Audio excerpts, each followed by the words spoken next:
మీరు బహుగా ఆశీర్వదింపబడేటటువంటి ఆశీర్వాదంలోకి మీరు వస్తున్నారు. సుమారు 40 రోజుల నుంచి మీకు హెచ్చరిక చేస్తూ వచ్చాడు. డిసెంబర్ 1వ తారీఖు నుంచి నిన్నటి వరకు హెచ్చరిస్తూనే వచ్చారు. ఈరోజు ఉదయకాలం ముందు దేవుడికి నేను ప్రార్థన చేశాను. ఈరోజు చాలా తెల్లవారే లేవటం, ప్రార్థించడం జరిగింది. దేవుడు అన్నాడు, ఇంతవరకు హెచ్చరించాను, ఈరోజు నుంచి ఇంకా ఆ హెచ్చరిక పాటించే వారికి నేను ఆశీర్వాదం ఇస్తున్నాను. ఈరోజు మీరు గొప్ప ఆశీర్వాద వాక్యాన్ని వింటారు.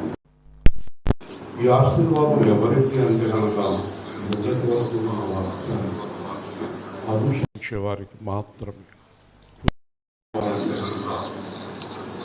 వాక్యాన్ని అనుసరించే వారందరికీ ఆశీర్వాదం ప్రారంభమవుతుంది. ఇది ఎంత ఆశీర్వాద వాక్యం అంటే మీరు ఊహించ ఆశీర్వాదాలు ఇవ్వడానికి సిద్ధంగా ఉన్నాడు. అలాగే ఒక చిన్న మాట చెప్పి నేను యేసుదాసు సాక్ష్యం చెప్తాడు. యేసుదాసు విషయంలో దేవుడు చేసిన గొప్ప కార్యం అదేంటంటే 2005వ తేదీ సెప్టెంబరు 7వ తేదీ ఉదయం వాళ్ళ యొక్క మామయ్య అతను నా దగ్గరికి వచ్చారు. వచ్చిన తర్వాత జ్వరంతో కూడా ఉన్నాడు. మేము విదేశాలకు వెళ్ళాలనుకుంటున్నాం, కానీ ఆరోగ్యం బాగలేదు అని వాళ్ళ మావయ్య ఎక్కువగా నా దగ్గర ఉండేవాడు. అతను తీసుకొచ్చాడు యేసుదాస్. అప్పుడు ప్రార్థన చేసి పంపించి దేవుడు అన్నాడు, నువ్వు నాకు ఒక మాట ఇచ్చావు, ఆ మాట నువ్వు నెరవేరిస్తే నేను నీ కార్యం చేస్తాను. నేనేం మాట ఇవ్వలేదంటే అన్నాడు. సరే కిందకి వెళ్ళారు. 5 నిమిషాల్లో పైకి వచ్చారు. అవునండి, మాట ఇచ్చామండి, రక్షణ పొందుతానని మాట ఇచ్చాను అన్నాడు. దేవుని స్తోత్రం. తొందరగా వెళ్ళి మీ పాస్టర్ గారి దగ్గర పెనుమంటారు రక్షణ పొంది అప్పుడు ప్రయాణం అవ్వు అన్నాను. తర్వాత మళ్ళీ సత్యనారాయణ సాయంత్రం ఫోన్ చేసి, అయ్యా మీరే ఇవ్వాలి రక్షణ అన్నాడు. ఎందుచేత అన్నాను. పెనుమంట్ర పాస్టర్ గారికి చెప్పలేదండి, దేవుడు మీకే చెప్పాడు అన్నాడు. హల్లెలూయా. కాబట్టి మన్నాడు ఉదయకాలం ముందు కావలిపురం వంతెన పక్కన చాలా జ్వరంతో ఉన్నాడు. రక్షణ ఇచ్చాను, యేసుదాసు అని పిలిచాను. రక్షణ పొందేసి కాలువలో దిగి కాలువలో గుండ్రంగా తిరుగుతున్నాడు. ఏంటో అన్నాను. ఇప్పుడు నాకు చాలా బాగుంది, కొంచెంసేపు కాలువలో ఈత కొట్టుకుని వస్తాను. ఈత లేదు, ఏమీ లేదు, రావయ్యా నువ్వు బయటికి అన్నాను. సరే వచ్చాడు. బయలుదేరి బొంబాయికి వెళ్ళారు. మళ్ళీ ఫోన్ చేశారు. గుండెలో ఏదో హోల్ ఉందంటున్నారండి, ల్యాబొరేటరీలో మరి ల్యాబ్ రిపోర్ట్ రావట్లేదంటే నేను మళ్ళీ ప్రార్థన చేస్తాను. మళ్ళీ వెళ్ళాను. ప్రార్థన చేశాక మళ్ళీ వెళ్ళాక ఏమీ లేదని రిపోర్ట్ వచ్చింది. హల్లెలూయా. ఇది తర్వాత ఇంకా అతను అభివృద్ధి పొందుతూ మరి వాళ్ళ అమ్మగారు కానీ వారి కుటుంబం కానీ, వారి అమ్మాయి వివాహం నా చేతుల మీదుగా జరిగింది. నా చేతుల మీదుగా జరగటమే కాదు, అమ్మాయికి నేను అక్కడ మావయ్యగా కూడా పనిచేశాను. దేవుని స్తోత్రం. కాబట్టి ఇలాంటి కార్యాలన్నీ దేవుడు చేశాడు. అయితే సంఘాన్ని విడిచిపెట్టకుండా ఆ రోజు నుంచి ఈ రోజు వరకు మరి ఎప్పటికీ కూడా అదే నమ్మకంతో, అదే స్థిరత్వంతో, అదే బలమైన ఆలోచనతో వారు ఉన్నారు. మిగిలిన సాక్ష్యం ఆయన చెప్తాడు. కొద్ది నిమిషాలు అందరూ శ్రద్ధగా వినండి.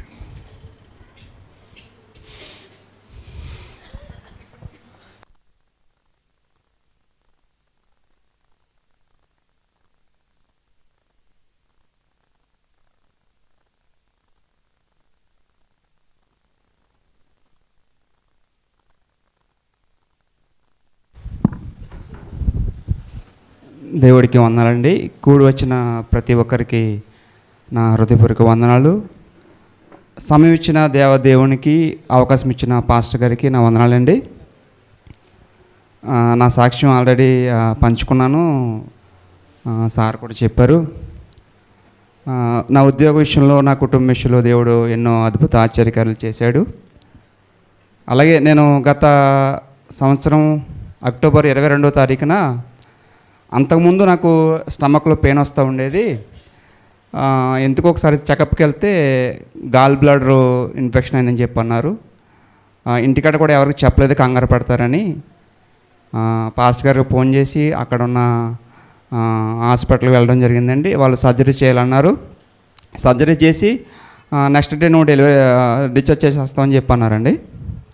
సర్లేని చెప్పి ఇంటికాడ చెప్తే కంగారు పడతారని చెప్పి ఇంటికాడ చెప్పుకోకుండా మా మావయ్య గారికి, మా బావగారికి వెళ్ళి చెప్పి పాస్టర్ చేత ప్రార్థన చేయించుకుని హాస్పిటల్లో అడ్మిట్ అవ్వడం, ఆపరేషన్ అయిపోవడం, నెక్స్ట్ డే డిశ్చార్జ్ అవ్వడం, మళ్ళీ 1 వీక్ రెస్ట్ తీసుకుని జాబ్కి వెళ్ళడం జరిగిందండి. మరి గతించిన సంవత్సరం అంతా అనేక మేళ్లతో దేవుడు నన్ను, నా కుటుంబాన్ని తృప్తిపరిచాడు. అలాగే ప్రతి విషయంలో కూడా మరి నేను చేసుకునేది ప్రార్థన. ఎర్లీ మార్నింగ్ ప్రార్థన చేసుకోవడం ఇంపార్టెంట్ అయితే పాస్టర్ గారికి ఫోన్ చేసి ప్రార్థన రిక్వెస్ట్ అడగడం, ఇలాగా ఎన్నో విషయాలు దేవుడు నా జీవితంలో అద్భుతంగా ఆశ్చర్యకరంగా జరిగించాడండి. నా కుమార్తెల విషయంలో కూడా, కుటుంబ విషయంలో కూడా చాలా అద్భుతంగా దేవుడు నడిపించాడు. అలాగే మరి ఈ యొక్క నెల 20వ తారీఖున తిరుగు ప్రయాణమై వెళ్ళబోతున్నానండి. మీ అనుదిన ప్రార్థనలో ప్రతి ఒక్కరూ నన్ను, నా కుటుంబాన్ని జ్ఞాపం చేసుకోండి. మరొక సాక్ష్యం ఏంటంటే, మా చిన్నాన్నగారు అబ్బాయి అండి, పోయిన సంవత్సరం అతనికి యాక్సిడెంట్ అయింది.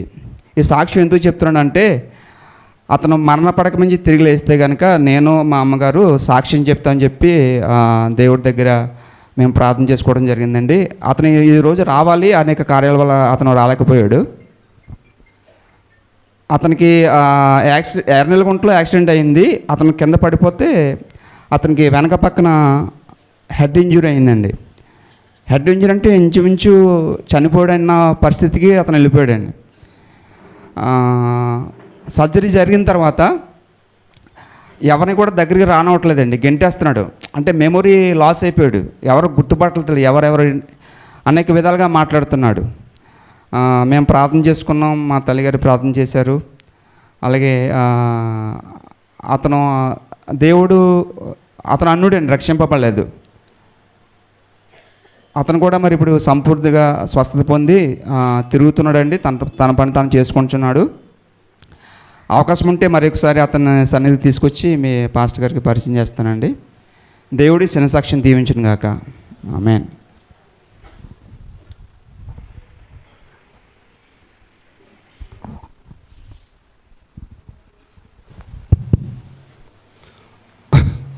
సాధారణంగా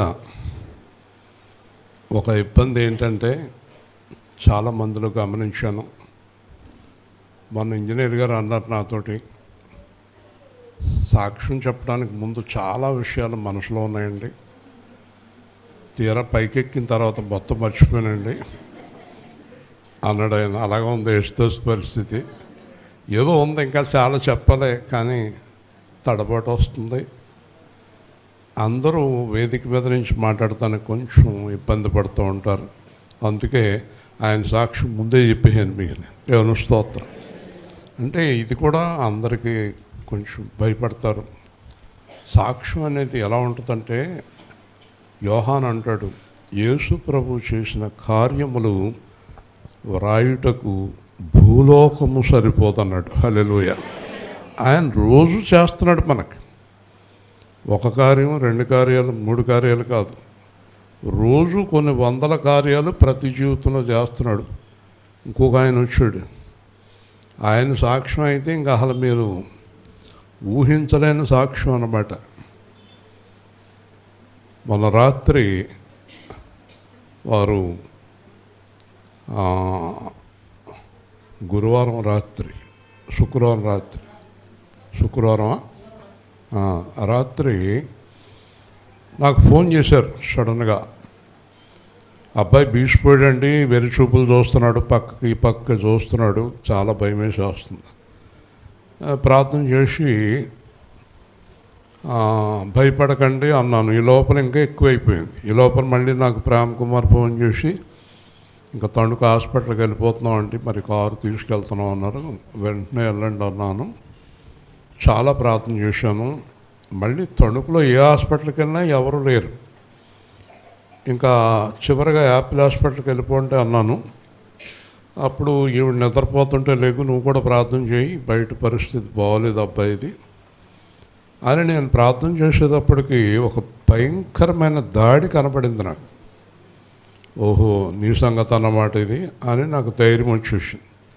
ఎందుకంటే యేసుప్రభు అలాంటివి ఏమో సాగనివ్వడు, కొద్దిసేపు ఏదో ఇబ్బంది ఉంటుంది అని మన్నాడు పొద్దున మా అమ్మాయి కూడా చెప్పాను. ఇది పరిస్థితి, ప్రార్థన చేసాం.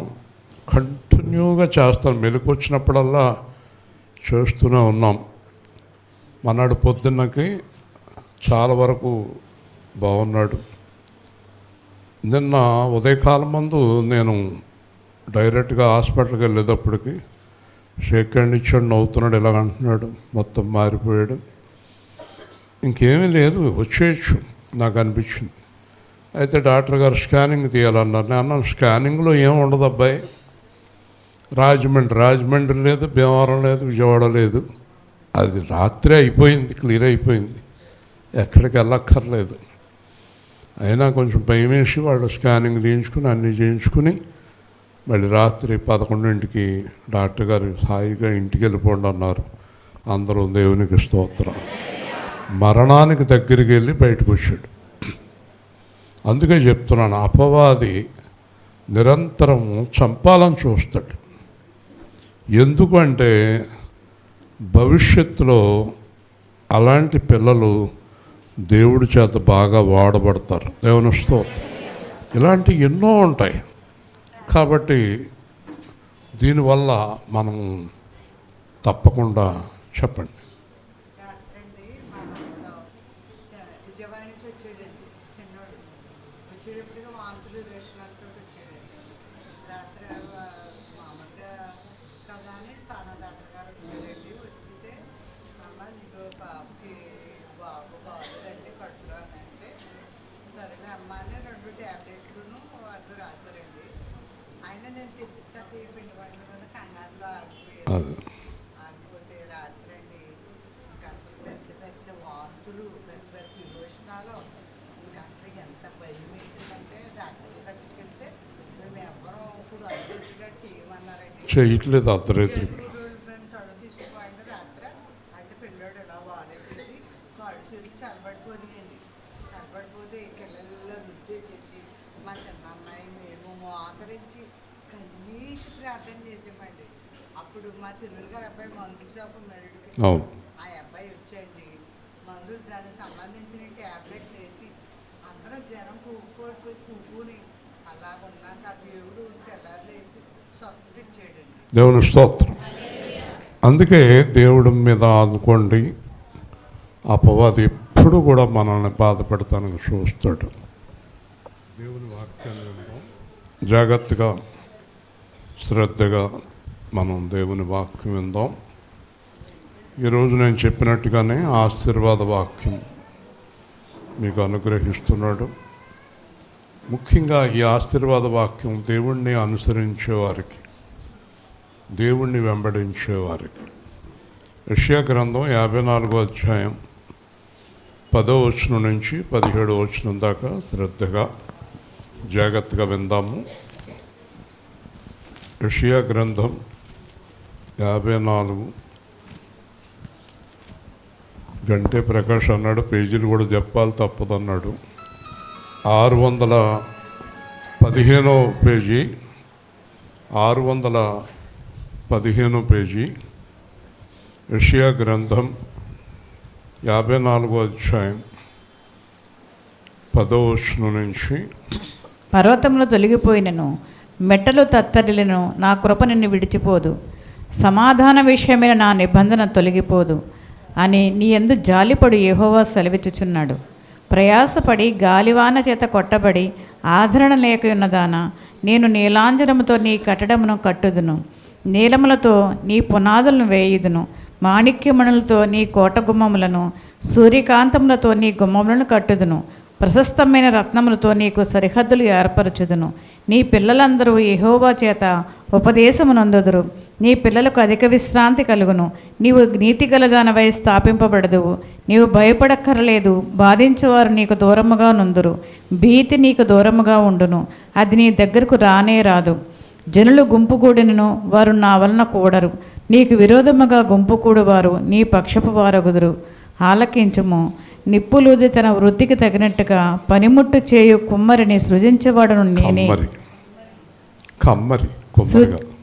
కమ్మరిని సృజించేవాడును నేనే. నాశనము చేయుటకై పాడు చేయవాన్ని సృజించువాడును నేనే. నీకు విరోధముగా రూపింపబడిన ఏ ఆయుధము వర్ధిల్లదు. న్యాయ విమర్శలో నీకు దోషారోపణ చేయు ప్రతివానికి నీవు నేరస్థాపన చేసేదవు. దేవుడు ఈ వాక్యంలో ఎవరితో మాట్లాడుతున్నాడు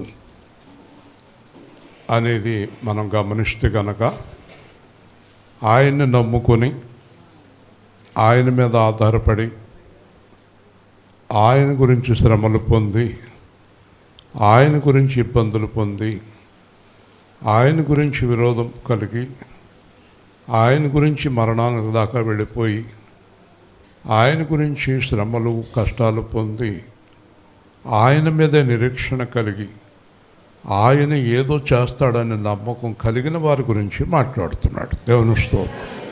కేవలం దేవుడి మీదే ఆనుకున్న వారి గురించి.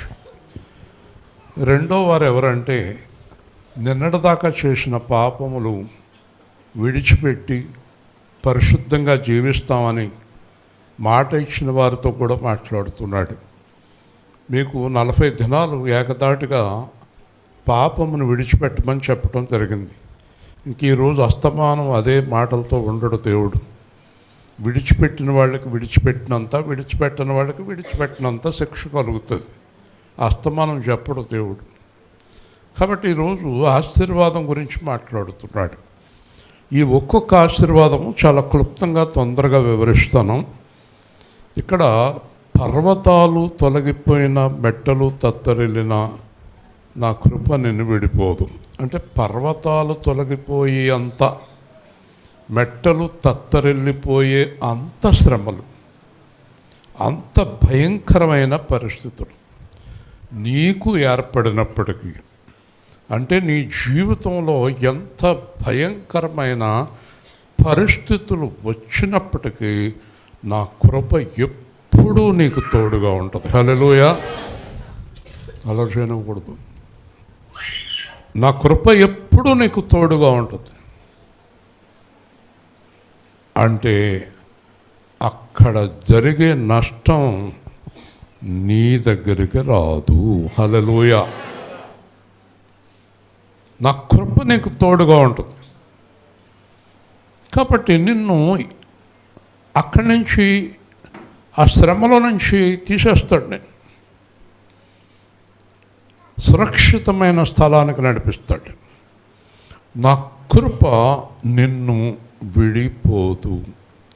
ఇలా మాట్లాడుతూ, సమాధాన విషయమైన నా నిబంధన తొలగిపోదు అంటే, యేసు ప్రభు నమ్ముకున్న వారికి మొదటిది కృప, రెండు సమాధానం. సమాధానం అంటే చాలామందికి తెలియదండి. హృదయములో నెమ్మది. చెప్పండి, హృదయములో నెమ్మది అంటే ఏం జరిగినా భయపడరు అన్నమాట. ఎలాంటి విపత్తు వచ్చినా భయపడరు అన్నమాట. వాళ్ళ హృదయంలో దేవుడు ఉన్నాడు, దేవుడు ఉన్నాడు, దేవుడు ఉన్నాడు. నిన్ననే తణుకులో 40 సంవత్సరాలు శివాలయంలో పూజారిగా చేసిన వ్యక్తి రాత్రి సాక్ష్యం చెప్తున్నాడు. 40 సంవత్సరాలు పూజారిగా ఉంటూ అతడు రోజు వేదన చెందుతున్నాడు. మనశ్శాంతి లేదట అతనికి. చాలామందిని అడిగాడట, వాళ్ళ చుట్టాలని, వాళ్ళని, ఎవరిని అడిగినా ఏదో ఒకటి చెప్తున్నారు కానీ అతని హృదయానికి శాంతి కలగలేదట. అప్పుడు ఒకరోజు రాత్రి అతను నేను చేసే దేవుడు కాదు, ఎవరో ఉన్నారు, నాకు శాంతినిచ్చే దేవుడు కావాలి, నాకు సమాధానం ఇచ్చే దేవుడు కావాలని ఆ రాత్రంతా చాలా పట్టుదలగా అడుగుతున్నాడంటే ఎవరా దేవుడు? సుందర్ సింగ్ గారిలాగా ఆ దేవుడు ఎవరు అంటే తెల్లవారుజామున శిలువలో యేసు ప్రభు కనిపించి నేనే ఆ దేవుణ్ణి అన్నాడు. హల్లెలూయా, నేనే ఆ దేవుణ్ణి అయిపోయింది దర్శనం. అయిపోయాక ఇదేంటి ఈయన దేవుడు అనుకుని లేచిన తర్వాత అతనికి ఒక ఆశ్చర్యకరమైన విషయం జరిగిందంట. 40 రోజుల నుంచి ఉన్న ఆందోళన ఆ రోజు లేదంట. దేవుని స్తోత్రం. హృదయానికి సమాధానం వచ్చింది. ఈరోజు క్రైస్తవుల్లో కూడా చాలామందికి సమాధానం లేదు. వీళ్ళు ఎవరంటే వేషధారులు. యేసు ప్రభుని నమ్ముకున్నాం అంటారు అంతే, పైకి బైబిల్ పట్టుకుని వస్తారు అంతే, కానీ వాళ్ళ హృదయంలో సమాధానం లేదు. ఈరోజు చాలామంది హృదయంలో సమాధానం లేదు. ఎందుచేత అంటే యేసు ప్రభు వారి హృదయంలో సమాధానం ఇవ్వలేదు. ఎందుకు ఇవ్వలేదంటే వాళ్ళ హృదయం పూర్తిగా డబ్బు మీద, లోకం మీద, తిండి మీద, మనుషుల మీద, కామం మీద, వ్యసనాల మీద ఉంది కనుక వాళ్ళకి ఎప్పటికీ సమాధానం దొరకదు. హల్లెలూయా. ఎవరి హృదయం యేసు ప్రభు వైపుకి తిరుగుతుందో అప్పటి వరకు మీకు సమాధానం దొరకదు. మీరు వెంటాడుతారు, డబ్బుని వెంటాడుతారు, రకరకాల వేషాలని మీరు వెంటాడిన దాంట్లో మీకు సమాధానం ఎప్పుడు దొరకదు. ఎందుకంటే ఇక్కడ కూర్చున్న వాళ్ళు కానీ, వాట్సాప్లో వింటున్నవారు కానీ నాకన్నా డబ్బును చూసిన వాళ్ళు ఎవరు లేరు. మిమ్మల్ని డైరెక్ట్గా అక్కడ తీసుకెళ్ళి చూపిస్తాం. నాకన్నా ఎక్కువ ధనాన్ని చూసిన వారు ఎవరు లేరు. కొన్నిసార్లు జీపులో బస్తాల్లో డబ్బులు వేసుకుని పూటుకాళ్ళు దాని మీద పెట్టుకుని వచ్చాం మేము, నా మేనేజర్స్ నేను. బస్తాల్లో డబ్బులు పట్టుకొచ్చాం. మా ఇంట్లో ఏ మూల చూసినా కట్టలు పడి ఉండేవి. చాలా ధనాన్ని, చాలా అధికారాన్ని. వింటున్నావా కీర్తన? చూశాను. ధనములో శాంతి కోసం డబ్బు వెనకాల పడుతున్నారు, అధికారంలో శాంతి కోసం అధికారం వెనకాల పడుతున్నారు, బంధువుల్లో శాంతి బంధువులు వెనకాల పడుతున్నారు, పెళ్లిలో శాంతి అని పెళ్లి కాని వాళ్ళు అనుకుంటున్నారు, పిల్లల్లో శాంతి అని పిల్లలు పుట్టిన వాళ్ళు అనుకుంటున్నారు, పెద్ద మేడలో శాంతి అని మేడ లేని వాళ్ళు అనుకుంటున్నారు. ఎక్కడో శాంతి ఉందనుకున్నాడు పూజారి గారు 40 సంవత్సరాలు. శాంతి ఇవ్వడానికి ఈ లోకంలో అధికారం కలిగిన వాడు యేసు ఒక్కడే. హల్లెలూయా. వింటున్నావా యోసేపు? ఆ వెల్డింగ్ మిషన్లో శాంతి లేదు. నువ్వు రాత్రి పగలు కొట్టుకున్నా, మీరు సువార్తలు మానేసిన నీ భార్య మీకు శాంతి దొరకదు. మీరు ప్రార్థనలు మానేసి శాంతిని నిలుపుకోలేరు. దేవుడి వైపుకి మీరు తిరగకుండా శాంతి దొరకదు మీకు. చాలామంది రకరకాల పనుల్లో తిరుగుతున్నారు, ఆదివారాలు కూడా ఎక్కడెక్కడికో పోతున్నారు, శాంతి దొరకదు. వాళ్ళకి ఎట్టి పరిస్థితుల్లోనే శాంతి దొరకదు. ప్రయాసపడి భారం మోసుకుంటున్న వాళ్ళారా, నా దగ్గర మీకు శాంతి దొరుకుతుంది. హల్లెలూయా. శాంతి నా దగ్గర, నా మందిరములో, నా వాక్యములో, నా సన్నిధిలో, నా ప్రార్థనలో, నా ఆరాధనలో, నా పరిశుద్ధతలో, నా రాజ్యంలో మాత్రమే మీకు శాంతి దొరుకుతుంది. హల్లెలూయా. ఇంకెక్కడ శాంతి దొరకదు. ఎందుకంటే అన్నీ చూసి ఇక్కడికి వచ్చాను నేను. I have seen everything. మీరు చేసే ఉద్యోగాలు ఎంత నా ఉద్యోగం ఉంది. మీ దగ్గర ఎవరి దగ్గర ఉన్నారు? 350 మంది స్టాఫ్. నా కింద అధికారులే 350 మంది, 7,000 వర్కర్స్, 50 కోట్ల టర్న్ ఓవర్ చూశాను నేను. చిన్న ఉద్యోగం చేస్తా, నాకన్నా దేవుడు గొప్పవాడు అనుకుంటున్నావు నువ్వు. అన్నీ చూసి సాక్ష్యం ఇస్తున్నాను. యేసు క్రీస్తు పాదాల దగ్గర తప్ప ఎక్కడా శాంతి లేదు. హల్లెలూయా. తిరిగి నా యొద్దకు రావలను, నా దగ్గరకు రావలను, నా దగ్గరే నీకు శాంతి దొరుకుతుంది. నా దగ్గరికి రండి. మీ హృదయాన్ని విప్పి నా దగ్గరికి రండి, మీ హృదయంలో నన్ను చేర్చుకోండి. కాబట్టి సమాధానం విషయమైన నా నిబంధన. నువ్వు కారుల్లో, మేడల్లో, మిద్దెల్లో సమాధానం ఉందనుకుంటున్నావా? నీ పెళ్ళంలో నీ పిల్లలతో ఆడుకుంటే సమాధానం అనుకుంటున్నావా? అది చాలా తక్కువ సమయం, కొంతసేపటికి అది బోర్ కొడుతుంది. ఏ ఆనందమైనా నిమిషాలే, తర్వాత చిరాకు కలుగుతుంది, అసహ్యం కలుగుతుంది. ఈ ఆనందం అంతకంతకు పెరుగుతూనే ఉంటుంది. హల్లెలూయా! ఇది నిజమైన ఆనందం. నిజమైన దేవుడు, నిజమైన ఆనందం యేసులోనే ఉంది. కాబట్టి నిబంధన అంటే వాగ్దానం. నా కృప నీతో ఉంటుంది, నా సమాధానం నీతో ఉంటుంది. ఎక్కడెక్కడ తిరుగుతున్నారండి వీళ్ళు? ఆ బ్రాందీ షాపులమ్మట, పనికిమాలిన గుట్టలమ్మట, చెట్లమ్మట, పొట్లమ్మట. క్రైస్తవులు అయ్యుండి యేసుప్రభు నమ్ముకొని నీచమైన పనులు చేస్తూ వీళ్ళు సమాధానం కోసం నెలుక్కుంటున్నారు. దొరకదు. ఈయన సమాధానానికి అధిపతి, సమాధానకర్త. దేవుని స్తోత్రం. అర్థమైందా? ఎంత టెన్షన్ పడ్డాడు స్టీఫెను, ఏడ్చేస్తున్నాడు. ఈరోజు మనసు ప్రశాంతంగా ఉంది. అది ఎవరు ఇచ్చారు? యేసు ఇచ్చాడు. ఎవరైనా ఇవ్వగలదురా? దేవుని స్తోత్రం. అదే దేవుడిచ్చేది. దేవుని మహిమది, దేవుని ఘనతది. ఆ అమ్మాయి, ఆ మనవడికి సీరియస్ అయిపోతే ఈరోజు ఆరాధనకు రాగలదు. ఆవిడ వచ్చింది చూడండి.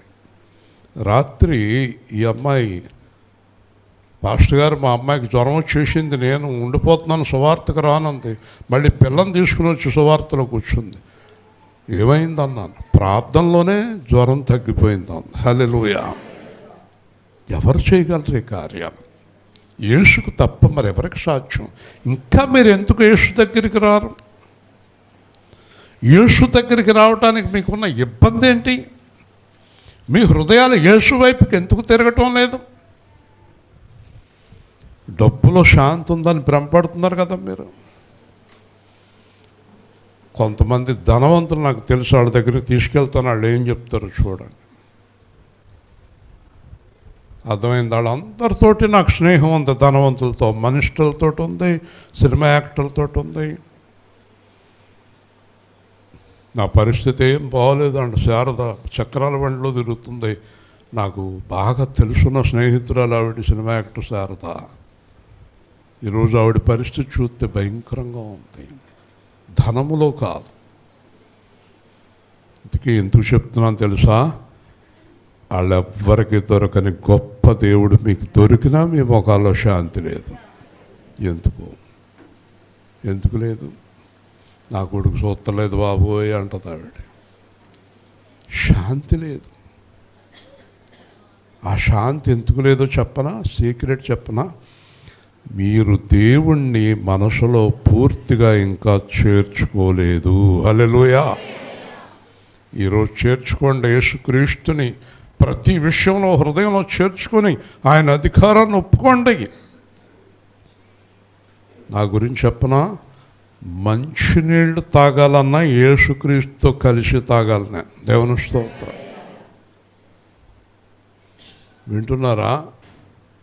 యేసుక్రీస్తుతో మనం మమేకం అయిపోవాలి, ఇద్దరు ఒక్కటైపోవాలి. వింటున్నారా? సమాధాన విషయమే నిబంధన. నీ యందు జాలిపడి యెహోవా సెలవిచ్చున్నాడు. ఆయనకి నీ మీద ఏం కలిగిందట? జాలి కలిగింది. ఒక ఆయన ఇలాగ వచ్చాడు, కళ్ళు లేవు. యేసు ప్రభుకి చాలా జాలేసింది. ఏంటయ్యా అన్నాడు. అయ్యా నాకు కళ్ళు లేవు, నేను చాలా ఇబ్బంది పడుతున్నాను. నాకు తెలుసు, కళ్ళు లేని బాధ నాకు తెలుసు. చూడు అన్నాడు, కళ్ళు వచ్చేసినాయి. హల్లెలూయా! జాలిపడి కన్నులిచ్చాడట. అలాగే అజ్ఞానంలో ఉన్నవారికి జాలిపడి అనేక సంగతులు ఆయన బోధించెను. ఈరోజు మన మీద జాలి పడ్డాడు దేవుడు. ఎక్కడెక్కడో పడి కొట్టుకుని చేస్తున్నాం, అదే గొప్ప అనుకున్నాం, అదే మార్గం అనుకున్నాం, దాంట్లో పడి కొట్టుకుని చచ్చాం. ఆ ధనవంతులు మనల్ని ప్రేమిస్తున్నారు అనుకున్నాం, కానీ మనల్ని వాళ్ళ బానిసలుగా చూస్తున్నారని మీకు అర్థం కాలేదు. హల్లెలూయా. ఏ ధనవంతుడైనా ఒక లేని వ్యక్తిని చేర్చుకుంటే ప్రేమతో కాదు, బానిసగా.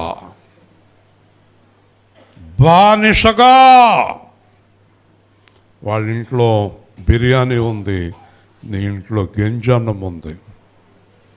వాళ్ళ ఇంట్లో బిర్యానీ తినటానికి వెళ్ళావు నువ్వు, నీ ఇంట్లో గంజన్నం వదిలేసి. కానీ ఆవిడ బిర్యానీ పెట్టేది ప్రేమతో కాదు, ఇక్కడ గంజన్నం పెట్టేది ప్రేమతో. దేవుని స్తోత్రం. మీ ఆలోచనలన్నీ ఎలా ఉన్నాయంటే, అబ్బా అంత ధనవంతుడు ఎక్కడైనా ఉన్నాడా? ఏం ధనవంతుడు నీకేమైనా చేస్తాడనుకుంటున్నావా?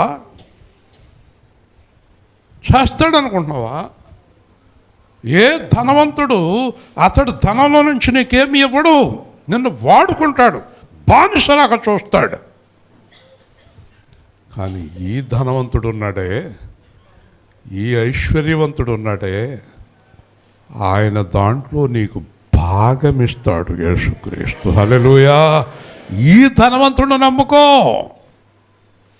ఈ ఐశ్వర్యవంతుడిని నమ్ముకో, ఈ రాజును నమ్ముకో. తాత్కాలికంగా ఇచ్చేవాళ్ళు వెనకాల కుక్కలాగా తిరుగుతావు ఎందుకు? ఇక్కడ రాజుగా ఉండమంటే అక్కడ కుక్కలాగా వెళ్తావు ఎందుకు? కుక్కలాగా ఉండకు, రాజులాగా ఉండు. హల్లెలూయా. మన దేవుడు ఎవరు? సర్వాధికారి. ఎంగిలి మెతికలు పడేసేవాడి దగ్గరికి వెళ్ళకో, దర్జాగా ఉండు. దేవుడి దగ్గర దర్జాగా ఉండు. అమ్మా ఏదన్నా కూర వేసుకుంటావా? వద్దండి, నాకు వద్దండి. మాంసం కూర వండినా వద్దండి. ఒకరోజు కూర మీరు వేసి కూర నాకు వద్దండి, నేను రోజు తినే కూరతోటే భోజనం చేస్తాను గట్టిగా. హల్లెలూయా. వారి తిండికి మీరు ఆతృత పడకండి. వాళ్ళు తిండి పెట్టుదరే కానీ హృదయంలో లెక్క వేసుకుందరు. లోపల లెక్కేస్తారు, తినేస్తున్నాడు అనవసరంగా. ఈయన భోజనానికి మాంసం అంతా ఖాళీ చేసేసాడు. ఈడు వెళ్ళాక మేము ఇంట్లో తిందాం అనుకున్నాం, ఈడే మొత్తం తినేసాడు. ఎందుకంటే అలాంటి చోటకి మన దేవుడు ఒప్పుకోడండి. నువ్వు ఆ డబ్బున దరిద్రుల దగ్గరికి బానిసకి వెళ్తావా, ఈ మహానుభావుడి దగ్గర కొడుకుగా ఉంటావా? హల్లెలూయా. హల్లెలూయా. యేసు నా తండ్రి, మీ తండ్రి, మన తండ్రి బాగా ఐశ్వర్యవంతుడు.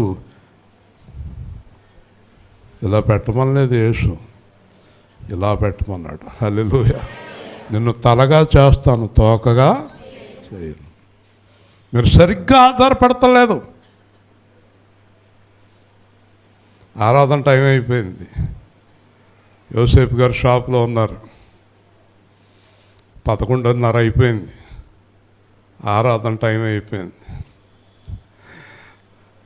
ఎవరో ప్రెసిడెంట్ గారి కారు వచ్చి ఆగింది. ఏమయ్య కింద కథ అల్లల్లాడుతుంది, వెల్డింగ్ చెయ్యి. అదండి ఆరాధన టైం అయిందని అండండి. ఆయనకి వెల్డింగ్ చేస్తాడు 12:30 దాకా. ఎందుకంటే ప్రెసిడెంట్ గారు, మరి సృష్టికర్త కన్నా ప్రెసిడెంట్ ఎక్కువ నీకు. దేవుని స్తోత్రం.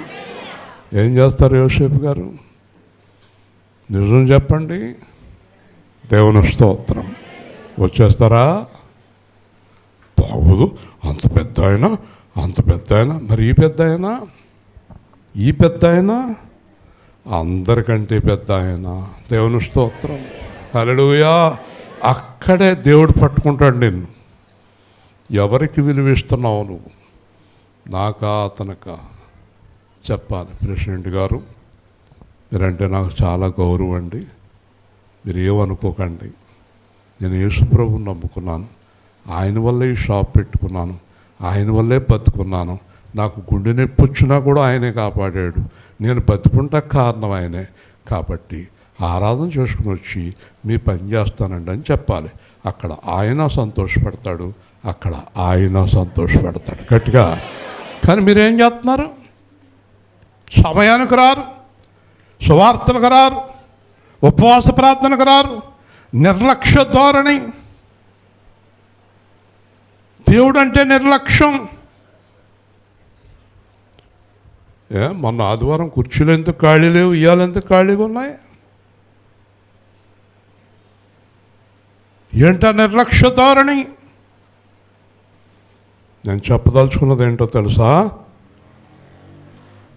ఆయనే నీకు ఏదైనా చేయగలిగిన శక్తివంతుడు. హల్లెలూయా, గట్టిగా చెప్పండి.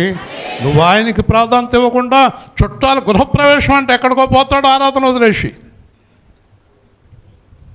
ఆదివారం పెళ్ళంట, ఆదివారం గృహప్రవేశం అంట, ఆదివారం భోజనాలంట, ఆదివారం ఫంక్షన్లు అంట. దేవుడు అక్కలేదు వీడికి. నువ్వు బ్రతికుండటానికి, నీ కుటుంబం బాగుండటానికి, నీ జీవితం బాగుండటానికి కారణమైన యేసుక్రీస్తు కంటే నీకు ఈ దిక్కుమాలిన పనులు ముఖ్యమా? నీకు నువ్వు దేనికి ప్రాధాన్యత ఇస్తున్నావు? ఎవరికి ప్రాధాన్యత ఇస్తున్నావు? ఎవరికి ప్రాధాన్యత ఇస్తున్నావు?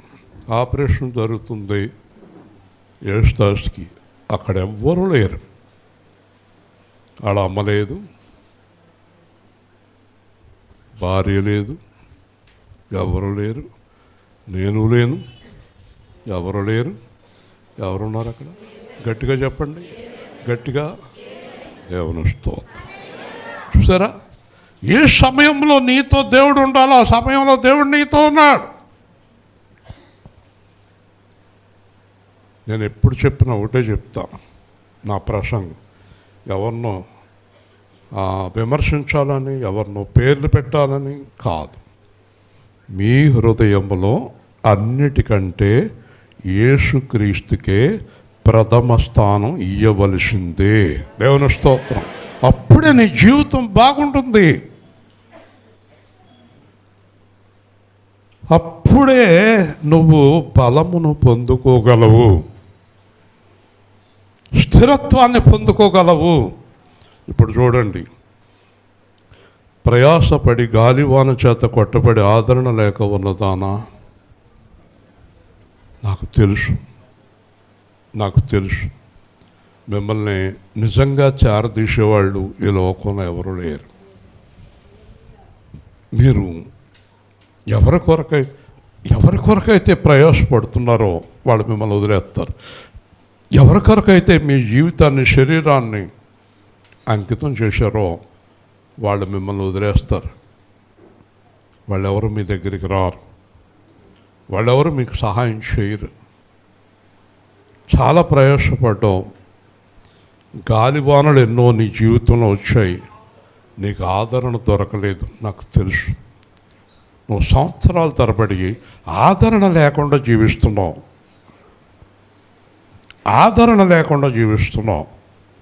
రాలింగ్లో ఒక సహోదరి నాతో అంది, నాకు ఎక్కడ ఆదరణ దొరకలేదండి, మీ దగ్గర ఆదరణ దొరుకుతుందని నేను మీ సంఘానికి వస్తున్నాను అంది. నాకు ఎక్కడ ఆదరణ దొరకలేదు. నువ్వు ఎన్నాళ్ళ నుంచి యేసుప్రభు మందిరానికి వెళ్తున్నావు? 20 సంవత్సరాల నుంచి. నువ్వు ఈ వాక్యం విన్నావా? వినలేదండి. పాస్టర్ గారి దగ్గర నీకు ఆదరణ దొరకదు, అది తాత్కాలికం. మొగుడు దగ్గర, పెళ్ళం దగ్గర, పిల్లల దగ్గర తాత్కాలికం. చుట్టాల దగ్గర భోజనం టైంలో తాత్కాలికంగా బాగున్నావా అని తినేసిపోతారు. నీకు ఆదరణ రాత్రి పగలు ఎప్పుడు ఆదరణ దొరకాలంటే యేసే నిన్ను ఆదరించేవాడు. హల్లెలూయా. యేసుక్రీస్తు దగ్గర తప్ప నీకు నిజమైన ఆదరణ ఎక్కడ దొరకదు. నిజమైన ఆదరణ.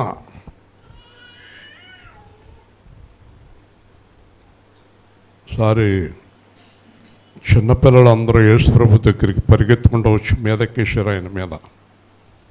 ఇలాంటి పొడ్డోళ్ళు పిల్లలందరూ ఆయన మీదకు వచ్చేసారు. శిష్యులు అన్నారు, పిల్లల్ని గద్దింతున్నారు, అయ్ తప్పకుండా తప్పకుండా తప్పకుండా తప్పకుండా. యేసు ప్రభు చిరునవ్వుతో అన్నాడు, వాళ్ళనేమనకండి, వాళ్ళదే పరలోక రాజ్యం. వీళ్ళు దేవుడి ఏళ్ళని డైరెక్ట్గా చూసుకుంటూ ఉంటారు అన్నాడు. హల్లెలూయా. అంచేత పిల్లలు చిరునవ్వు నవ్వుతుంటారు. పిల్లలు వాళ్ళే చంటి పిల్లలు నవ్వుకుంటూ ఉంటారు. ఏంటి ఇలా నవ్వుతున్నారు, ఏంటి పిల్లలు ఎలా నవ్వుతున్నారు, ఆ బుడ్డోడు మంచం మీద పడుకుని తెగ నవ్వేస్తున్నాడు ఏంటి, పైనుంచి ఆడిస్తున్నాడు, నవ్విస్తున్నాడు, నీకు నాకేం కనపడతాడు, ఆడికే కనపడతాడు ఆయన. దేవుని స్తోత్రం. ఆ పిల్లని ఆడిస్తాడు దేవుడు. ఏమనుకుంటున్నావు? చంటి పిల్లను తల్లి అయినా నేను మరువను. హల్లెలూయా. కాబట్టి ఇంత గొప్ప దేవుణ్ణి చాలా హీనంగా చూస్తున్నాను, తక్కువగా చూస్తున్నాను. అసలు పాపం ఏంటంటే దేవుడిని విలువ తెలుసుకోకపోవడమే పెద్ద పాపం. మిగతా పాపాల కంటే అదే పెద్ద పాపం కదండి. కాబట్టి ఇప్పుడు చూడండి, నేను చెప్పే విషయాలు వింటే మీకు ఆశ్చర్యం కలుగుతుంది. నీలాంజనములు, నీలములు, మాణిక్యమణులు, సూర్యకాంతములు, ప్రశస్త రత్నములు, ఇవన్నీ కూడా నవరత్నాల్లో ఉంటాయి. ఎందుకంటే నాకు అన్ని అనుభవాలు ఉన్నాయి. ఒక పెద్ద జ్యోతిష్కుడు నవరత్నాల ఉంగరం పెట్టుకోండి మీ జీవితం మారిపోతున్నాడు. ఆడి జీవితం మారింది, నా జీవితం మారలేదు. తర్వాత ఏదో ఒక నీలం రాయి పెట్టుకోండి మీ జీవితం మారిపోతున్నాడు. ఆడి జీవితం మారింది, నా జీవితం మారలేదు. కాబట్టి రత్నాలు, రంగులు, రాళ్ళు మీ జీవితాన్ని మార్చలేవు. ఇక్కడ చెప్పే రత్నాలు చూడండి, నీలాంజనములు, నీలములు, మాణిక్యమణులు, సూర్యకాంతములు, ప్రశస్తమైన రత్నములు. బ్రిటిషు రాణి తలలో ఒక వజ్రం ఉంటుంది. బ్రిటిష్ రాణి కిరీటంలో ఒక వజ్రం ఉంటుంది. ఇంచుమించు 500 కోట్లు పైన దాని విలువ. చిన్నదే కదా, అవునా?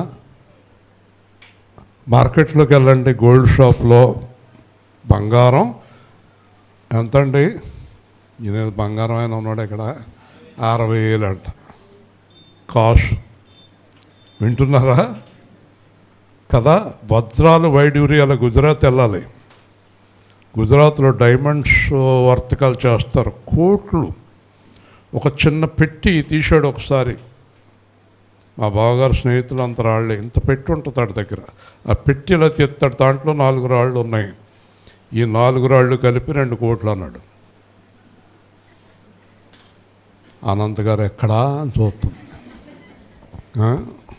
మొత్తం అంతా అమ్మేసి 2 రాళ్ళు కొనుక్కోమ్మా కదా. కానీ ఇప్పుడు నేను చెప్పదలుచుకున్నది ఏంటో తెలుసా? నీ గుమ్మాలు, నీ ఇళ్ళు, నీ పునాదులు రత్నాలతోటి, వజ్రాలతోటి వేస్తాను అంటున్నాడు. హల్లెలూయా. ఇల్లు కడతాడంట రత్నాలతో, నీకు వజ్రాలతో పునాది వేస్తాడంట, నీలాలతో అలంకరిస్తాడంట. అంటే అర్థమైంది నీకు? చూసావా? ఒక వజ్రం 500 కోట్లు అయితే అసలు ఒక ఇల్లు కడతానికి ఎన్ని వజ్రాలు పడతాయి? అసలు ఊహించగలవా? అంత మేలు నీకు నేను చేయుదును. హల్లెలూయా. ఎంత గొప్ప ఆశీర్వాదం, వాట్ ఎ బ్లెస్సింగ్. ఇప్పుడు మీరు అడగొచ్చు, ఏమండి మా ఇల్లు ఇటుకలతోటే ఉంది, మరి వజ్రాలతోటి ఎప్పుడు కడతాడని. మీకు అర్థం అవ్వలేదు కదా.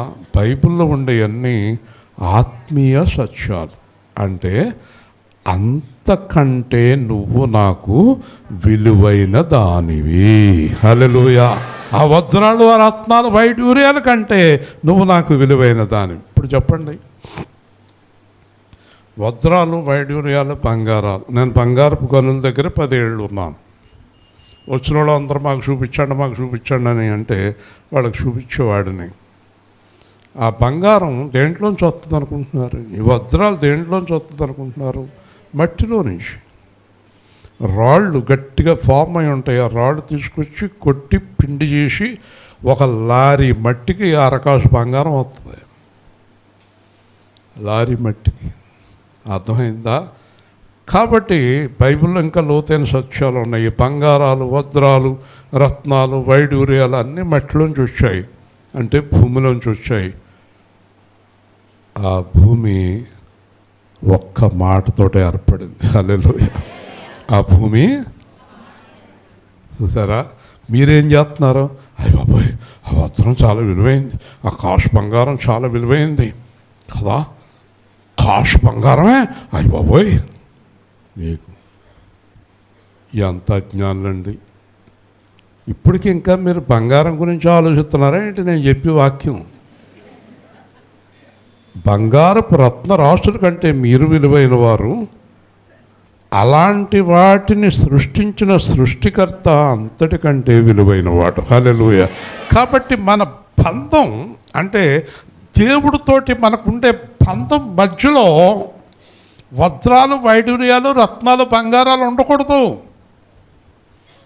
వాటికంటే మీరు నాకు విలువైన వారు, వాటికంటే దేవుడు నాకు విలువైన వాడు. హల్లెలూయా. ఇది దాని అర్థం.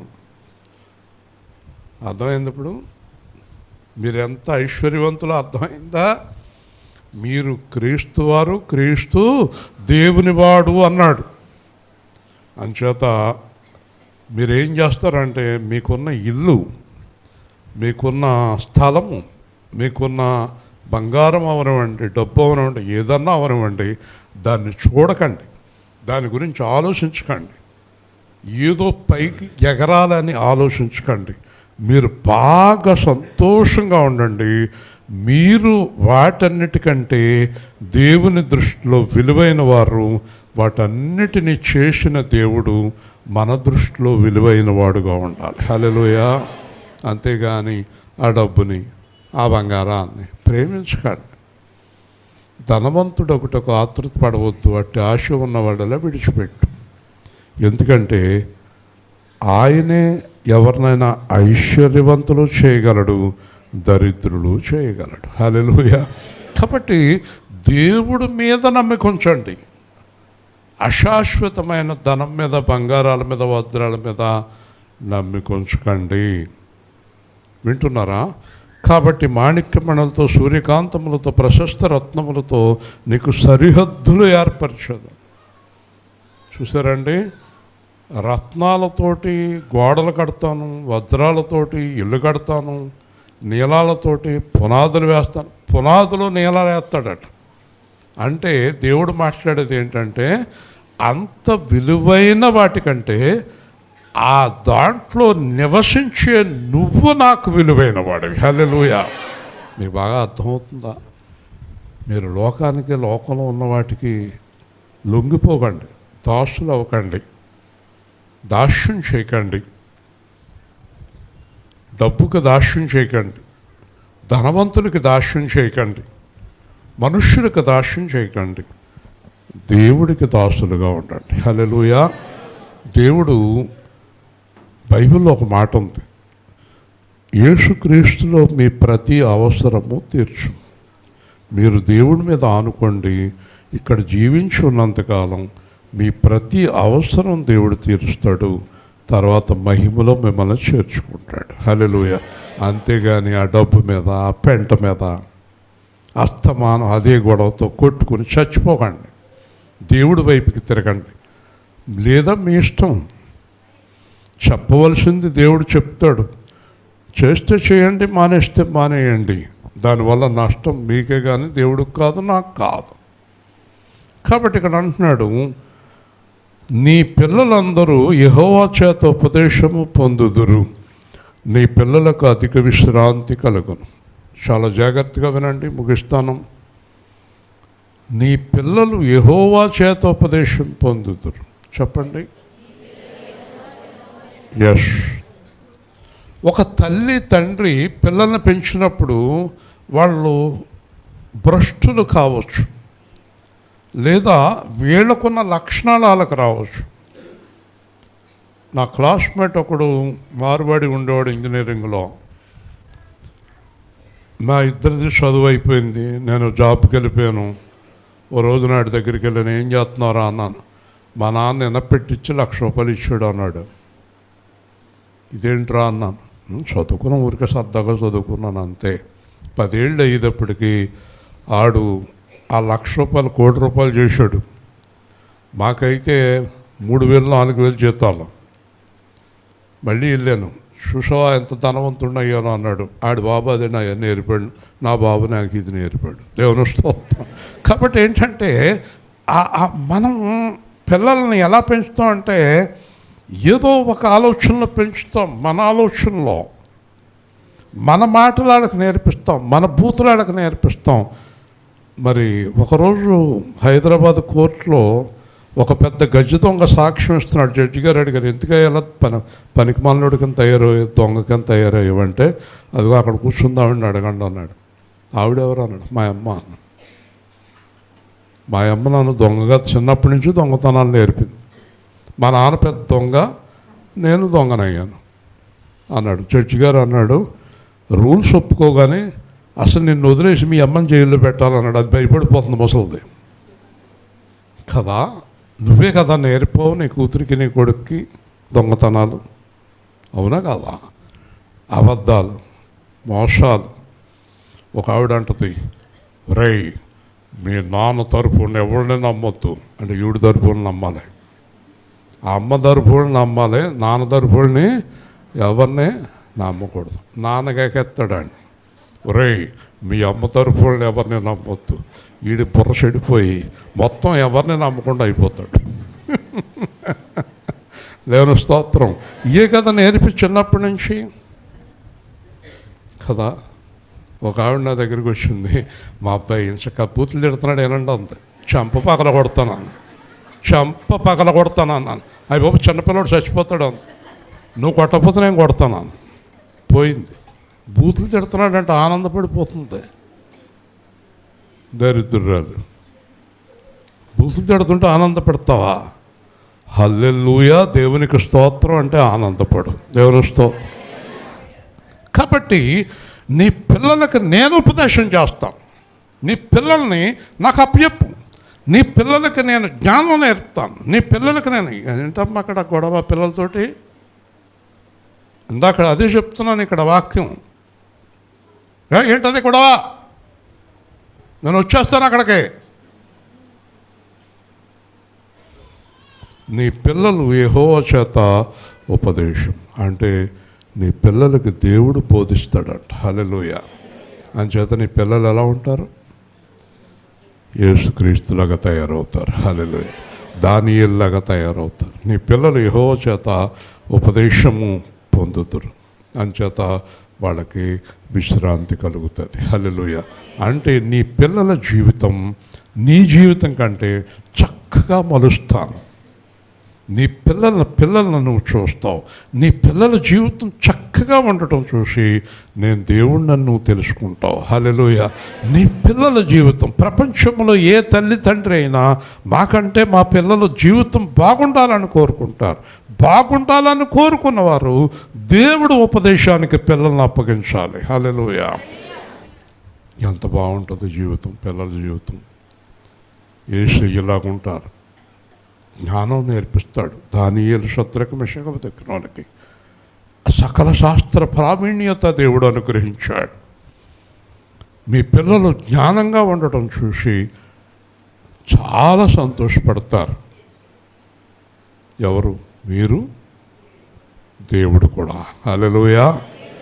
మీ పిల్లల చుట్టూ ఉన్నవారు కూడా సంతోషపడతారు. మీ పిల్లలు దేవుడి చేత పెరిగితే అందరూ సంతోషపడతారు. హల్లెలూయా. మీ పిల్లలకు నేనే ఉపదేశం ఇస్తాను. అప్పుడు నీవు నీతి గల దానవై స్థాపించబడుదువు. ఎప్పుడైతే నీ పిల్లలు బాగున్నారో ఆ నీతి నీకు కలుగుతుంది. అంటే ఎలాగో తెలుసా? నీ దగ్గరికి వస్తారు, అమ్మా ఆయన మీ అబ్బాయి అంట కదా, చాలా చక్కని వ్యక్తి అమ్మా. ఎంత చక్కగా మాట్లాడతాడమ్మా, ఎంత మర్యాదగా ఉంటాడమ్మా. ఆ పిల్లోని కన్నా తల్లి నువ్వు అదృష్టవంతురాలు అంటారు. నీతో వచ్చేస్తుంది పిల్లోని బట్టి. హల్లెలూయా.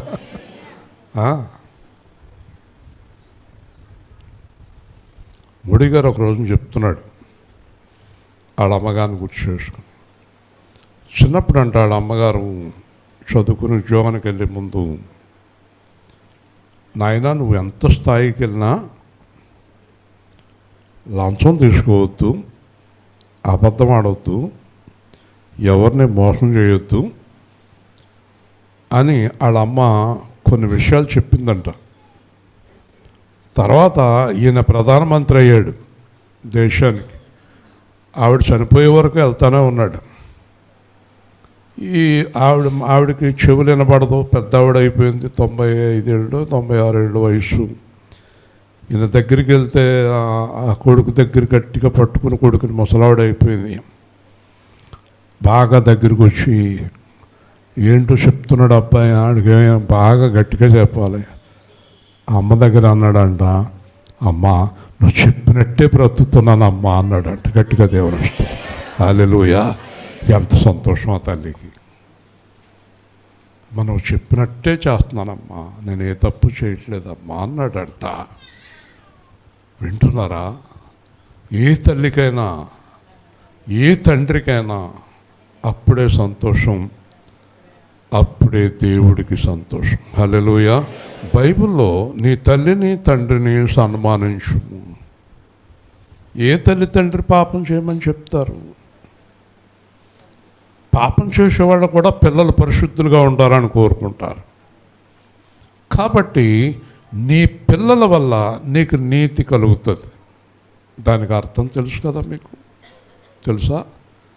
యేసుక్రీస్తు వల్ల యోసేపు మరియకు నీతిమంతులనే పేరు వచ్చింది. హల్లెలూయా. కాబట్టి మన పిల్లల్ని బట్టి నువ్వు నీతి గల దానివై స్థాపించబడదు. నీవు భయపడనక్కర్లేదు. ఏమక్కర్లేదు? భయపడనక్కర్లేదు. భీతి బాధించువారు నీకు దూరముగా ఉందురు. ఎవరండి బాధించువారు? మనల్ని మొట్టమొదట బాధించేవాడు అపవాది, వాడి సైన్య సమూహాలు. ఎప్పుడైతే మనం దేవుడి వైపుకి తిరిగేసామో, దేవుని ఆశీర్వాదం ప్రారంభమైందో, నెమ్మదిగా మనల్ని విడిచి వాడు దూరంగా పారిపోతారు. హల్లెలూయా. బాధించువారు ఇంక నీ దగ్గరికి రారు. నువ్వు అనుమతిస్తేనే వస్తారు. నువ్వు అనుమతించకుండా ఇంకా నీ దగ్గరికి రారు. దేవుడు రానివ్వడు నీ దగ్గరికి. బాధించువారు నీకు దూరముగా ఉందురు, అది నీ దగ్గరకే రాదు. నీ శత్రువు ఒక దారిలో వచ్చి నన్ను చూసి భయపడి 7 దారుల్లో పారిపోతాడు అన్నాడు. హల్లెలూయా. ఇంత గొప్ప రక్షణ దేవుడు మనకు అనుగ్రహిస్తున్నాడు. నా బాధ అంతా మీరు దేవుడు విలువ తెలుసుకోవటం లేదు. మీకేదో గొప్ప విలువ ఉందనుకుంటున్నారు. మీరు ఏమీ లేదు. మీకు మనకేమీ లేదు. మట్టి, లోపల ఆత్మ, మనసు, ఇవన్నీ దేవుడు చేసినవి. నిన్ను దేవుడు చేశాడు. దేవుడు చేస్తే దేవుడిని వ్యతిరేకించి నేను అంటున్నావు. నువ్వు నిన్ను చేసింది దేవుడు. ఈ మాట ఎప్పుడు మర్చిపోవద్దు. కాబట్టి జనులు గుంపు కూడినను వారు నా వలన కూడరు. జనులు గుంపు కూడినను నా వలన కూడరు. నీకు విరోధంగా గుంపు కూడువారు నీ పక్షపు వారగుదురు. హల్లెలూయా. ఇక మీదట ఎవరైనా శత్రువులు వచ్చినా అది నేను పంపించినోడు కాదు. దేవుడు శత్రువును పంపుతాడా? పంపుతాడు. ఎప్పుడు? మన ప్రవర్తన సరిగ్గా లేనప్పుడు. ఇశ్రాయేలు జనాంగంతో న్యాయాధిపతుల గ్రంథంలో దేవుడు మాట్లాడుతూ ఉంటాడు. ఏమన్నా తెలుసా? మీరు ఆ దెయ్యాలని ఆరాధిస్తున్నారు, దెయ్యాలతో సహవాసం చేస్తున్నారు కనుక మిమ్మల్ని బాధించు శత్రువులు మీ పక్కన మీ పొట్టలో శూలంగా ఉండేలాగా చేస్తాను అన్నాడు. హల్లెలూయా. శత్రువులు ఎత్తుకొస్తారు దేవుడికి వ్యతిరేకంగా ఉన్నప్పుడు. ఎప్పుడైతే దేవుడికి అనుకూలంగా మారిపోయావో వారు పారిపోయారు. అంతేకాదు, ఒకవేళ ఎక్కడైనా ఒక గ్రూపు నీకు విరోధముగా ఉన్నప్పుడు, ఎక్కడైనా ఒక గ్రూపు నీకు విరోధంగా ఉన్నప్పుడు దేవుడంట నీ దగ్గరికి వచ్చేటప్పటికి వాళ్ళని నీకు అనుకూలంగా మార్చేస్తాడంట. హల్లెలూయా, హల్లెలూయా. వాళ్ళని నీకు అనుకూలంగా మార్చేస్తాడంట. ఎంత శక్తిమంతుడు. ఈరోజు ఏదో తేల్చేసుకోవాలి, వీళ్ళ దగ్గరికి వెళ్ళి ఈరోజు తేలిపోవాలని బయలుదేరుతారు. ఎక్కడ? తణుకులో. ఏలుపూరు వచ్చేటప్పటికి వీరభద్రపురం దగ్గరికి ఒక 50% మారిపోతారు. వేల్పూరు వచ్చేటప్పటికి 90% మారిపోతారు. మీ ఇంటికి వచ్చేటప్పటికి 100% మారిపోయి, ఏ అమ్మాయి ఎలా ఉన్నావు, బాగున్నావా, నీకు ఏమన్నా కావాలా అని అడిగేసి వెళ్ళిపోతారు. దేవుని స్తోత్రం, హల్లెలూయా. చూసారా, నీకు విరోధముగా గుంపుకూడు వారు నీ పక్షం వారు అయిపోతారు. ఇవన్నీ ఎవరు చేస్తున్నారు? ఎవరికి? ఆయనకు లోబడిన వారికి. హల్లెలూయా. ఈరోజు ఆశీర్వాదాలు చూడండి. ఆలకించుము, నిప్పులోది వృత్తికి తగినట్టుగా పనిముట్టు చేయి కమ్మరిని సృజించువాడను నేనే. నాశనము చేయుటకై పాడు చేయువాన్ని సృజించువాడను నేనే. నాశనానికి తయారు చేసే వస్తువు తయారు చేసినవాడిని చేసింది నేనే. అంటే బాంబులు తయారు చేసేవాడిని చేసింది నేనే. పూల గుత్తులు తయారు చేసినవాడిని తయారు చేసింది నేనే. కడప వెళ్ళాను ఒకసారి. రాజశేఖర రెడ్డి బాగా ఊతాడు అతను. కాలేజీ, పెద్ద కాలేజీ. 1992-93లో నన్ను చీఫ్ గెస్ట్గా కేకేశారు. పెద్ద కాలేజీ. కారులో వెళ్తున్నాను. మా డ్రైవర్ భయపడుతున్నాడు. ఎవడు సార్ ఏంటండి? ఏంట్రా ఎందుకు భయపడుతున్నావు అన్న. అది ఆయన చేతిలో ఉంది, ఏంటంటే ఎర్రగా ఉంది అంటున్నాడు. అంటే అక్కడ అంతా బాంబులే. పూల గుత్తి అన్నాను. పూల గుత్తి ఇలా బాంబులా పట్టుకున్నాడు ఏంటి? వాళ్ళకి బాంబులు పట్టుకుంటాం అలవాటు కనుక పూల గుత్తి బాంబులో పట్టుకున్నాడు అన్నాను. నేను కారు దిగేటప్పటికి ఇలాగెలా ఊపివాడు ఇలా దిగిసి నా చేతిలో పెట్టాడు. ఆడికప్పుడు దాకా మైండ్ లేని డ్రైవర్కి ఆ పెద్ద పూల గుత్తి అది. ఎందుకంటే అక్కడ అంతా బాంబులే. రెండోది ఏమి ఉండదు. మేము వచ్చి హోటల్లో భోంచేస్తుంటే ఆ హోటల్ ఓనర్ షట్టర్ గమనించేసాడు. ఇదేంటన్నాను. బయట ఒకళ్ళు చంపుకుంటున్నారండి, మీ మీదకి వస్తారని వేసేసాను. ఇదే ఊర్రా బాబు, తొందరగా వెళ్ళిపోదాం ఇక్కడి నుంచి. అది కడప. అర్థమైందా మీకు? వాళ్ళు దేవుడి పిల్లలే. ఫరో చక్రవర్తి దేవుడి పెట్టే, మోషే దేవుడి పెట్టే, సౌలు దేవుడి పెట్టే, దావీదు దేవుడి పెట్టే. మనకు భయం ఎందుకు? ఇంకా నీ నెత్తి మీద ఆ బాంబు పడాలంటే ఆయన పర్మిషన్ కావాలి. దేవుని స్తోత్రం. ఒకవేళ అదే బాంబు పూలగుత్తిగా మారుస్తాడు. కాబట్టి ఇద్దరూ ఆయన చేతిలోనే ఉన్నారు. నువ్వు ఆయన చేతిలో ఉంటే నీకు ఏ ప్రమాదము జరగదు. హల్లెలూయా. ఎవరి చేతిలో? దేవుని చేతిలో. ఆ ఇద్దరిని నేనే తయారు చేశాను. దావీదుకి సౌలుని అప్పచెప్పాడు. దావీదు నేను ఏం చేయను అన్నాడు. దేవుడు చంపాడు సౌలుని. ఏ అపాయము నీకు సంభవించదని దేవుడు మాట ఇచ్చాడు. అందరూ దేవుడి పిల్లలే కదా. ఒకవేళ నిజంగా వెనకాల నుంచి నేను చంపేస్తానికి వస్తే దేవుడు అని చంపేస్తాడు. నీ భయం ఉంది? ధైర్యంగా ఉండొచ్చు. హల్లెలూయా. అసలు మనంత ధైర్యంగా ఎవరు ఉండకూడదు, కానీ మీరే పిరికోళ్ళలో ఉంటారు ఒక్కోసారి.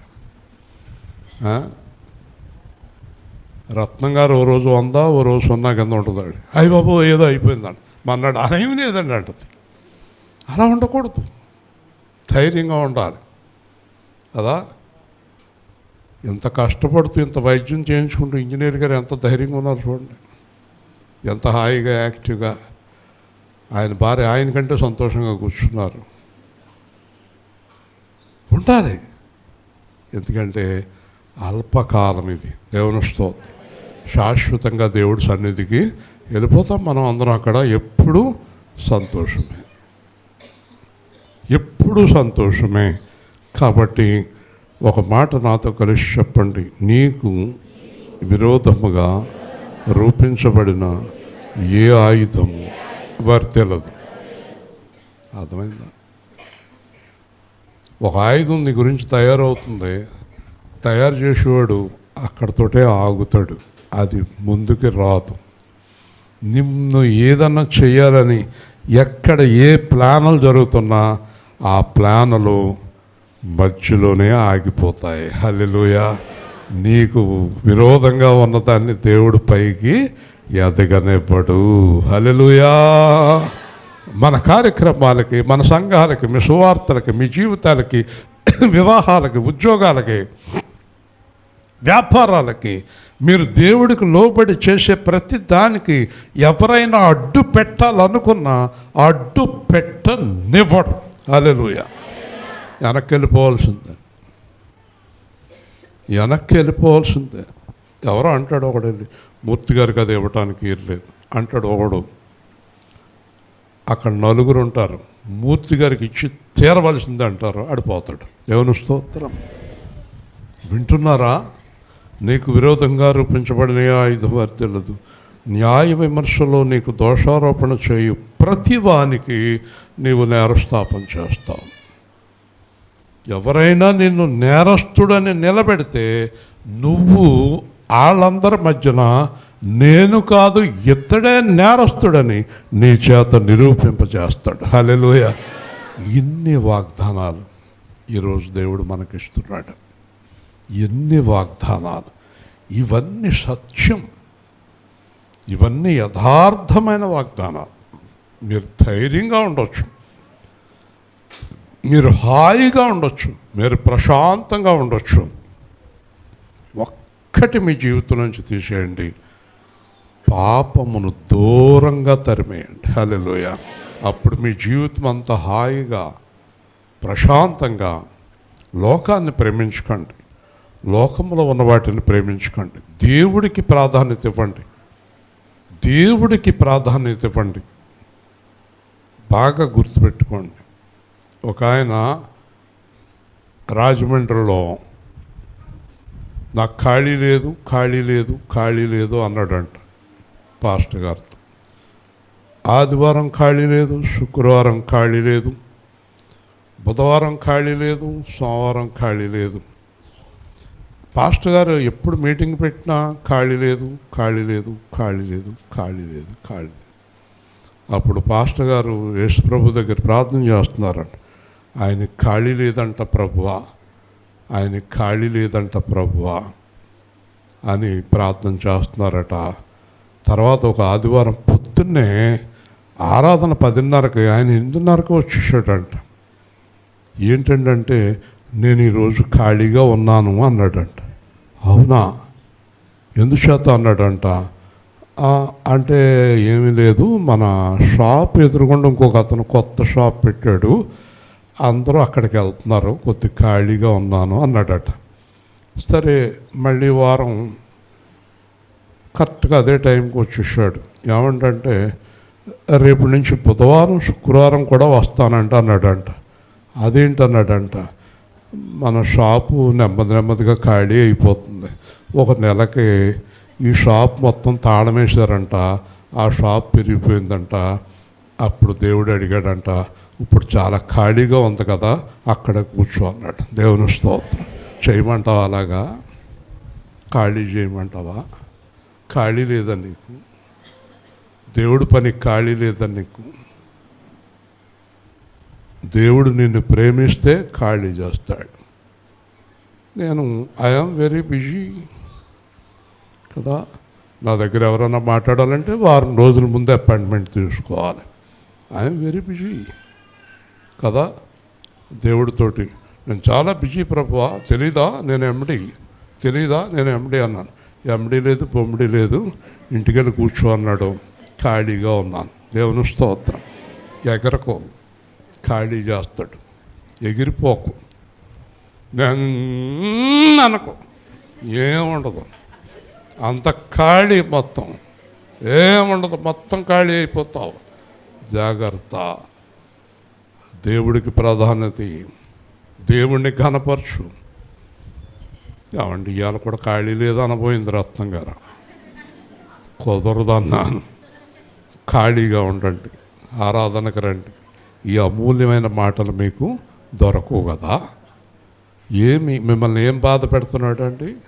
ఒక మంచి మాట చెప్పి ఆశీర్వదించి పంపిస్తున్నాడు. ఖాళీ చేసుకోండి. ప్రార్థన చేసుకుందాం. అందరం బలంగా ప్రార్థన చేసుకుందాం. ప్రేమగల తండ్రి, జీవాధిపతి అయిన ప్రభువా, నీ ఘనమైన, ఉన్నతమైన, శ్రేష్టమైన, అత్యున్నతమైన యేసు అను నామమును బట్టి స్తోత్రం. ఈరోజు మీరు మాకు ఇచ్చిన వాగ్దానమును బట్టి వందనాలు తండ్రి. మీ ఆత్మను మమ్మల్ని బలపరిచి, మీ ఆత్మను మమ్మల్ని స్థిరపరిచి, అందరినీ ఆశీర్వదించి, మీ గొప్ప ప్రేమ, కృప, ఆదరణ అందరికీ దయచేయమని, ఉద్యోగాలు, వ్యాపారాలు చేసుకుంటున్న వారిని దీవించమని, అనారోగ్యంతో హాస్పిటల్స్లో ఉన్న వారిని దీవించమని, ట్రీట్మెంట్ జరుగుతున్న వారిని దీవించమని, అన్ని కార్యాలు చక్కగా అందరికీ అనుగ్రహించమని, సంపూర్ణ ఆరోగ్యంతో మీ సన్నిధిలో సంతోషించే భాగ్యం అందరికీ దయచేయమని, ప్రతి ఒక్కరిని మీ ఆశీర్వాదంతో నింపుమని యేసుక్రీస్తు నామములో ప్రార్థిస్తున్నాము తండ్రి. ఆమె కానుక సమర్పణ చేసుకుని ప్రార్థనా ఆశీర్వాదాలతో వెళ్దాము.